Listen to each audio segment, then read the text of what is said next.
Mtazamaji wa Budget Communication, mimi ni Mfaume Pastori. Leo tunajikita kuangalia kile ambacho kimekuwa ni habari kubwa sana nchini Tanzania, maamuzi ya msajili wa vyama vya siasa baada ya kutengua pengine wajumbe wa secretariat na kamati kuu ya chama cha demokrasia na maendeleo Chadema. Lakini katika mkoa wa Njombe, katika wale wajumbe 8 ambao wanapatikana, anatoka Rose Mayemba katika mkoa wa Njombe. Kwa hiyo Budget Communication imemtafuta na kuzungumza naye, basi walau tuone, licha ya kwamba maamuzi yameshatolewa na viongozi wake wakuu, lakini yeye kama sehemu ya wajumbe pia atakuwa amepokea hii kitu kwa namna gani.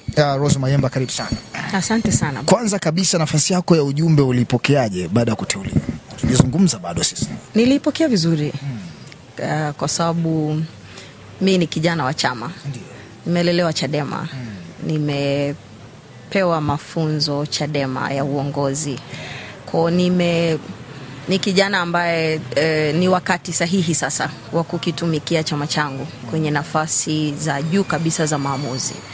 Kwa kitendo cha mwenyekiti kuniteua, niliona vijana pia tumeangaziwa, tumeonekana, na kuaminiwa kwa vijana kwenye chama chetu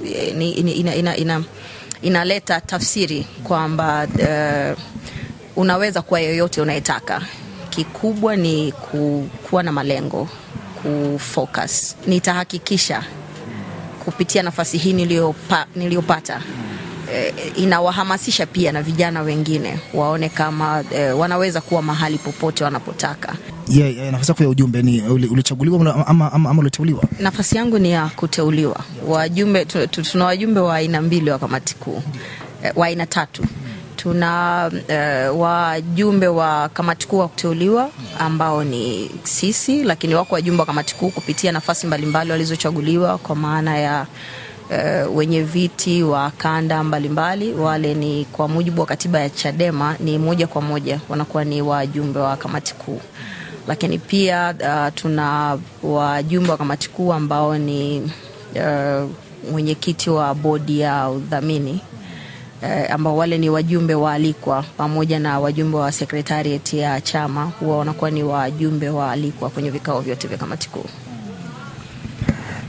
Sawa.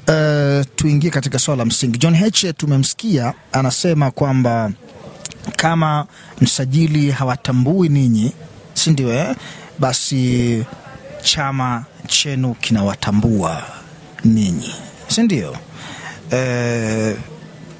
Kwa nini anasema hivyo Heche? Uchaguzi wa Chadema ulifanyika kwa mujibu wa katiba ya chama. Na moja kati ya chaguzi ilikuwa za wazi kabisa, ulikuwa ni pamoja na uchaguzi wetu uliofanyika tarehe 21 na tarehe 22. Kwa hiyo hakuna utaratibu, hakuna kanuni, hakuna katiba mahali imevunjwa.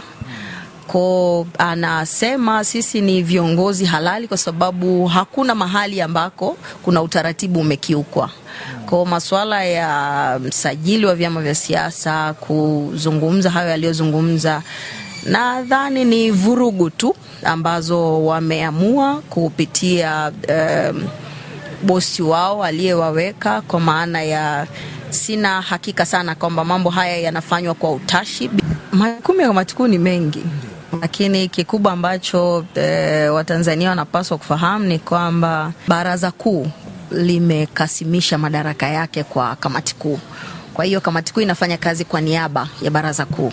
Kwa hiyo kazi kubwa kabisa ya kamati kuu hii ndo think tank ya chama. Inachakata na kupeleka mapendekezo kwenye baraza kuu. Kwa sababu mwisho wa siku baraza kuu ndo hufanya, ama inaweza ikaridhia ama isiridhie yale mambo ambayo yamejadiliwa na kuazimiwa na kamati kuu. Kwa kazi ziko nyingi, kufanya mapendekezo ya nani atakuwa mgombea urais, kufanya utafiti wa namna ambavyo chama kinaweza kikajiendesha. Kwa ni vitu vingi, lakini kikubwa kuliko vyote ni kwamba baada ya mijadala huwa yanapelekwa yale mapendekezo yetu, yanapelekwa kwenye baraza kuu. Kwa baraza kuu huamua kama iwe ama isiwe. Maswali sasa yanakuwa mengi, pengine msajili anasema hamstahili tena kuwa katika zile nafasi, anatazamwa mpaka John Mnyika. Sasa inaelezwa, je, nini kitatokea?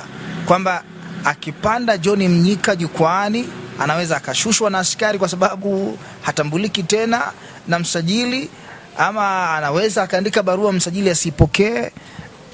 Nini hasa ambacho kinaweza kikatokea? Kwanza sisi hatutaki kujua kitakachotokea. Tunachokijua ni kwamba hakuna utaratibu wa chama umevunjwa. Hakuna utaratibu wa chama umekiukwa. Tunachokijua ni kwamba ni vurugu za watawala kutaka kurudisha nyuma kampeni kubwa kabisa ambayo inaendelea katika nchi ya no reforms no election. Hakuna mabadiliko, hakuna uchaguzi. Kwa haya mambo mengine yote tunayoyaona ni matokeo ya mapokeo ya no reforms no election campaign. Matokeo ni makubwa sana.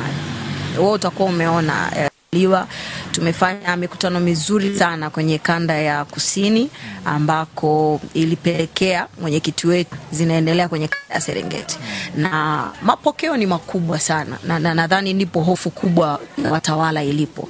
Haya mambo mengine ni matokeo ya kile ambacho kinaendelea leo. Wengine wanaweza wakawa wanataka kuzima hii kampeni, na haiwezekani.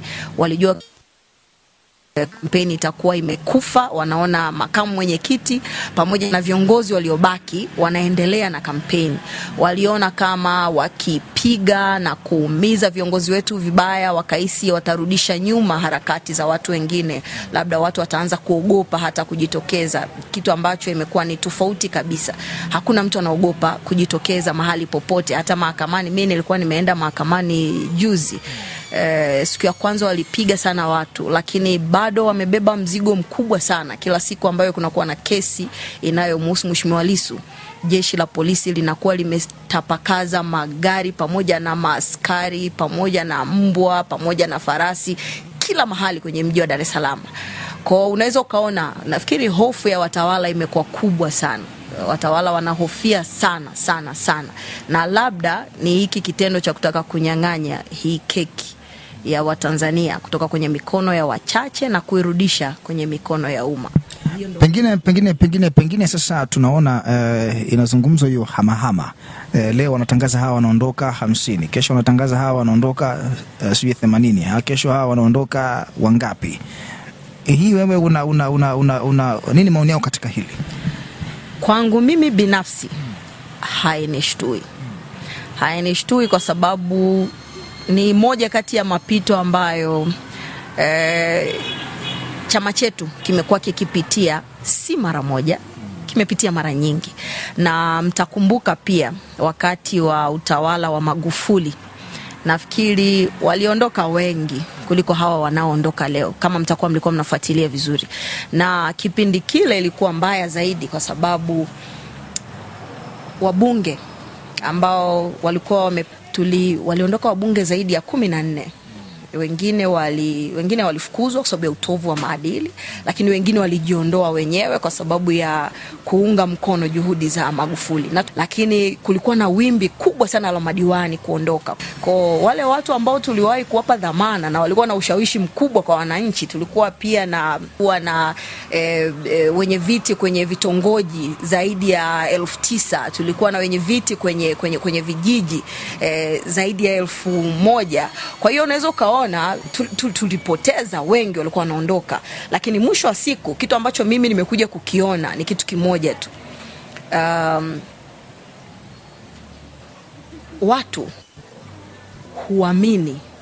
Ukiona niseme kwamba kitu nilichokiona ni kwamba watu wana imani kubwa sana na Chadema, kubwa sana. Na kitu pekee ambacho Chadema inapaswa kukihofia kwenye ukuaji wake kuelekea malengo makubwa ya taasisi ambayo ni kuhakikisha tumeshika dola, ni kutokupoteza imani kwa wananchi. Wananchi wanaiamini sana Chadema. Kwa hiyo wewe ukiwa Chadema, Rose nazungumza hapa, nisije nikajiona kama mimi nina maana sana kuliko Chadema.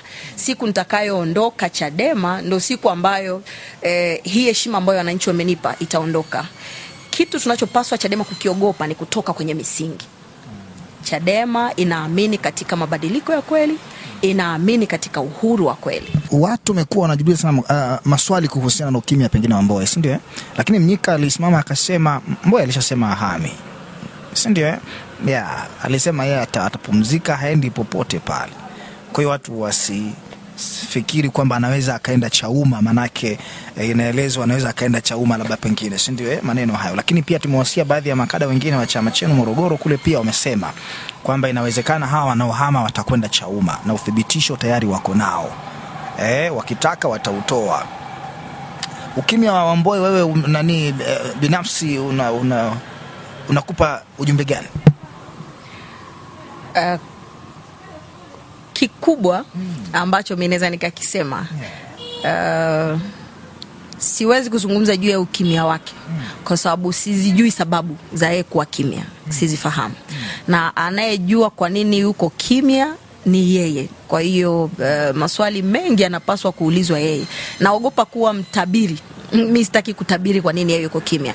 Ninachokijua na ambacho nina uhakika nacho ni kwamba shughuli za chama zinaendelea. Hicho ndio kitu ambacho nina uhakika nacho. Maana Mwanahalisi magazeti ya leo yametoa inawezekana kweli, kwa sababu kwa nini asemi chochote?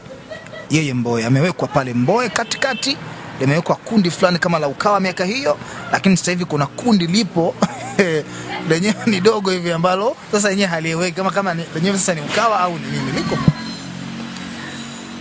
Nitarudia majibu yale yale. Sitaki kuwa mtabiri.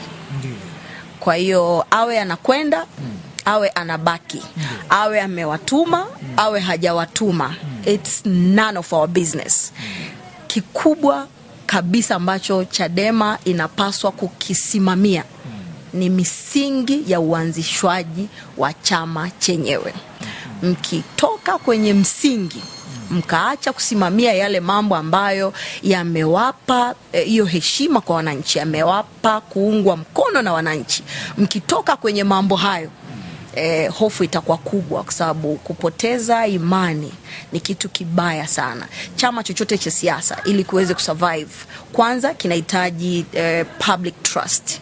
Mkiaminiwa, na mnatakiwa kwanza muaminiwe na umma, lakini pia mnahitaji mass support. Mnahitaji sana huo umma wenyewe uweze kuwapush muweze kwenda mbele. Utakuwa unaona tuna kitu kinaitwa tone tone. Tumekirudisha chama kwa wenye chama. Tunataka kila anayeamini katika mabadiliko kupitia Chadema awe ni sehemu ya hayo mabadiliko, awe ni sehemu ya hiyo movement. Kwa hiyo wananchi tumewapelekea utaratibu wa namna ya kukichangia chama chetu, namna ya kusukuma hili gurudumu la kutafuta demokrasia imara katika nchi yetu. Mnaona namna ambavyo watu wanajitoa kwenye mikutano, wanakuja kwa gharama zao, lakini wakifika wana sadaka yao mfukoni. Anachukua chochote alichonacho, 500, 1000, 2000 anatoa. Hiyo maana yake ni kwamba huyu mtu huwezi kumbadilisha kizembe, huwezi kumbadilisha kwa urahisi. Kubadili Chadema ni imani. Chadema ni imani. Kwa mtu ameshaamini mahali hapo. Sasa watu watakapoacha kuiamini Chadema ni mpaka Chadema itakapotoka kwenye ile misingi, itakapotoka kwenye kile kilichowafanya Watanzania waamini. Haya mambo mengine nafikiri watu wanazungumza sana kuhusu hii hamahama. Kimsingi nimeijibia pia kwamba tuliwahi kupoteza, na nimeshangaa waandishi wa habari wanatumia neno vigogo. Tuliwahi kupoteza vigogo kwenye chama hiki. Lakini kwa nini Chadema haikuyumba? Haikuyumba kwa sababu wewe mmoja unapoondoka hauwezi ukabadili imani ya mtu mwingine. Kila mmoja ataondoka Chadema kwa sababu zake. Usilazimishe mtu aondoke Chadema kwa sababu zako wewe, kwa sababu wengi nimeona wana sababu binafsi. Mtu anasema hatuwezi kuwa Chadema kwa sababu mimi ninatengwa sana. Kuna mmoja anasema mimi nachukiwa sana Chadema, kwa hiyo ninaondoka kwa sababu utawala wa Lissu unanichukia. Lakini hivi tukiuliza maswali, ni wangapi waliwahi kuondoka Chadema kwa sababu Freeman aliwahi kuwa mwenyekiti wa Chadema? Ni wengi.